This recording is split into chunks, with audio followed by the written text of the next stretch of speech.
पाखंडी साधु। एक शहर में पुलिस ने सभी चोरों की नाक में दम कर दिया था। सारे चोर एक एक करके पकड़ा रहे थे। बस एक चोर जैसे तैसे करके बचकर एक जगह जा छिपा था। तभी उसके ख्याल आया क्यों न वो भगवा पहनकर साधु बन जाए। ये दुनिया चोरों को जूता मारती है, लेकिन अगर वही चोर भगवा पहन ले तो उसके पैरों में पड़ी रहती है। इसी प्रकार चोर साधु बनकर घूमने लगा।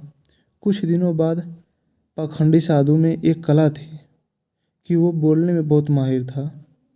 प्रवचन तो उसके बाएं हाथ का खेल था। इसी कारण साधु की निकल पड़ी। उसके बहुत से शिष्य बन जाते हैं। कई लोग उसके आगे पीछे घूमने लगते हैं। उसे मुफ्त में खाने को मिलने लगता है। बस उसे सांसारिक जीवन का सुख नहीं मिल पाता, उसे छूटने का दुख रहता है। पाखंडी साधु जंगल में अपने शिष्यों के साथ रहा था।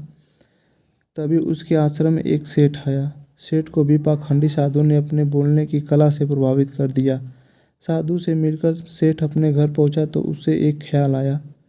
असल सेठ वो एक दुविधा थी। उसके पास बहुत सोना था, जिसे चोरों के डर के कारण वो अपने घर से नहीं रखता था।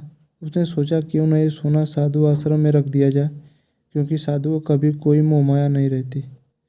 वो भगवान का रूप होते हैं। किसी को ऐसा देवता पर शक भी नहीं होगा कि उन्हें आश्रम में सोना गड़ा हुआ है। ऐसा सोचकर सेठ दूसरे दिन सोना लेकर पाखंडी के साधु के आश्रम में आता है और उससे पूरी बात बताता है। फिर क्या था, पाखंडी साधु को तो दिल गदगद हो गया। उसकी आंखें तो उस सोने की पोटली से हटी नहीं रही थी। उस सेठ ने वो सोने की पोटली आश्रम में एक पेड़ के नीचे दबा दिया और वहाँ से चला गया। अब साधु को नींद कहाँ आनी थी। वो रात भर उस सोने की पोटली के बारे में सोचता रहा। उसने सोचा अगर ये सोना मिल जाए तो जीवन तर जाएगा, शारीरिक सुख भी मिलेगा जो इस भगवा कपड़ों ने छीन लिया है। इस तरह साधु ने सपने देख डाले। दूसरी तरफ सेठ सोने को आश्रम में रखकर संतुष्ट होकर सो रहा था। कुछ समय बीतने पर साधु ने एक योजना बनाई। उसने सोचा कि वो इस सोने को लेकर चला जाएगा और सेठ को शक ना हो। इसीलिए वो उसके घर जाकर जाने की बात कहेगा, ताकि सेठ को ये ना लगे कि साधु सोना लेकर भागा है। अगले दिन साधु सेठ के घर जाता है। सेठ के पास एक व्यापारी बैठा रहता है। साधु को आता देख सेठ खुशी से झूमे जाता है और कई पकवान बनाकर खिलाता है। साधु सेठ को अपने जाने की बात कहता है। इस पर सेठ दुखी होकर उसे रोकता है, लेकिन साधु कहता है कि वो एक सन्यासी है, किसी एक जगह नहीं रह सकता, उसे कई लोगों को मार्गदर्शन देना है।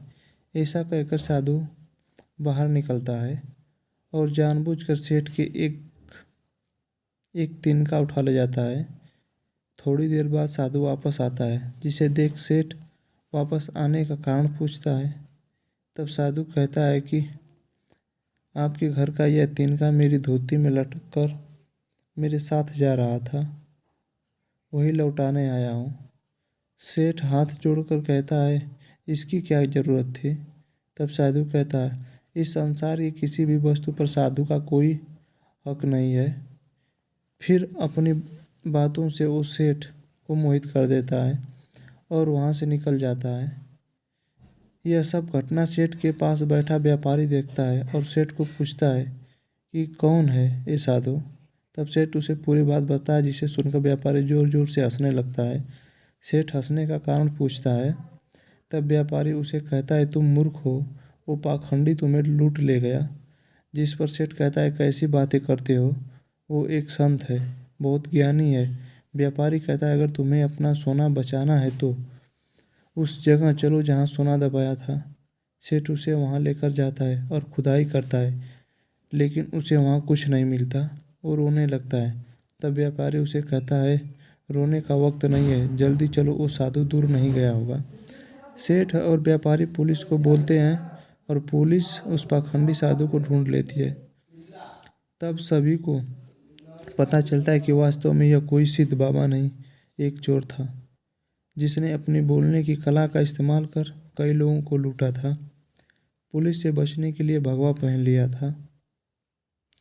सोना मिलने के बाद सेठ की जान में जान आती है। सेठ व्यापारी से पूछता है कि उसे कैसे पता चला कि यह साधु पाखंडी है।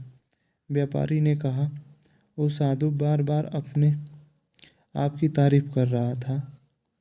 संत कितने महान होते हैं, बार बार यही दोहरा रहा था। जबकि जो सच मायने में संत होते हैं उन्हें इस बात को दोहराने की ज़रूरत नहीं पड़ती। इसीलिए मित्र, आज के समय में जो भगवा पहनकर प्रवचन देते हैं वो सभी संत नहीं होते।